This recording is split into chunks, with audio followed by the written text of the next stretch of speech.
దైవ చింతన ఆధ్యాత్మిక కార్యక్రమాల్లో పాల్గొనడం ద్వారా మానసిక ప్రశాంతత లభిస్తుందని హనుమాన్ దీక్ష సేవా సమితి సభ్యులు అన్నారు. ప్రతి ఒక్కరూ తప్పకుండా భక్తి భావాన్ని అలవర్చుకోవాలని సూచించారు. రేపు ఉదయం 8 గంటలకు జరిగే అఖండ హనుమాన్ చాలీసా పారాయణంలో భక్తులు పెద్ద సంఖ్యలో పాల్గొనాలని పిలుపునిచ్చారు. సిద్దిపేట జిల్లా మిర్దొడ్డి మండలం ధర్మారం గ్రామంలో ఉపాధ్యాయుడు రమేష్ ఆధ్వర్యంలో 24 గంటల అఖండ హనుమాన్ చాలీసా పారాయణం నిర్వహించారు. హనుమాన్ చాలీసా పారాయణంలో మాలాధారణ వేసిన హనుమాన్ స్వాములతో పాటు భక్తులు పలువురు పాల్గొన్నారు.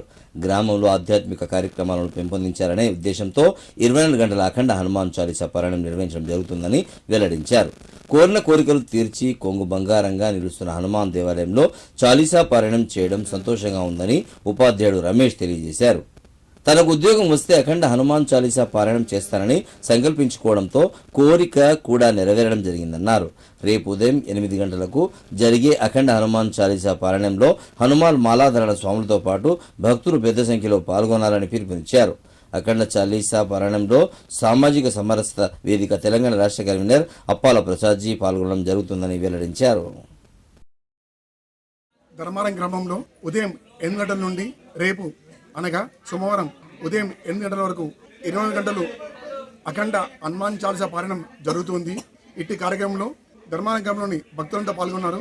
అయితే పోయిన సంవత్సరం సిద్దిపేట నగరంలో గణేష్ నగర్ ప్రాంతంలో 7 రోజుల హనుమాన్ చాలీసా పారాయణం నేను చూశాను. అప్పుడు నేను అనుకున్నాను, నాకు జాబ్ వచ్చినట్లయితే ఖచ్చితంగా కనీసం ఒక్క రోజన్నా అఖండ హనుమాన్ చాలీసా పారాయణం చేద్దామని మొక్కున్నాను. ఆ విధంగా మొక్కుకోవడం వల్ల నాకు గవర్నమెంట్ జాబ్ వచ్చింది.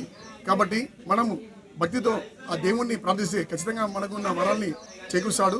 రేపు సోమవారం ఉదయం 8 గంటలకు ఈ హనుమాన్ చాలీసా పారాయణం ముగుస్తుంది. ఈ ముగింపు కార్యక్రమానికి తెలంగాణ రాష్ట్ర సామాజిక సమరసత కన్వీనర్ అయినటువంటి అప్పల ప్రసాద్ గారు పాల్గొంటున్నారు. కావున భక్తులంతా వచ్చేసి ఈ కార్యక్రమాన్ని జయప్రదం చేయాలని కోరుచున్నాను.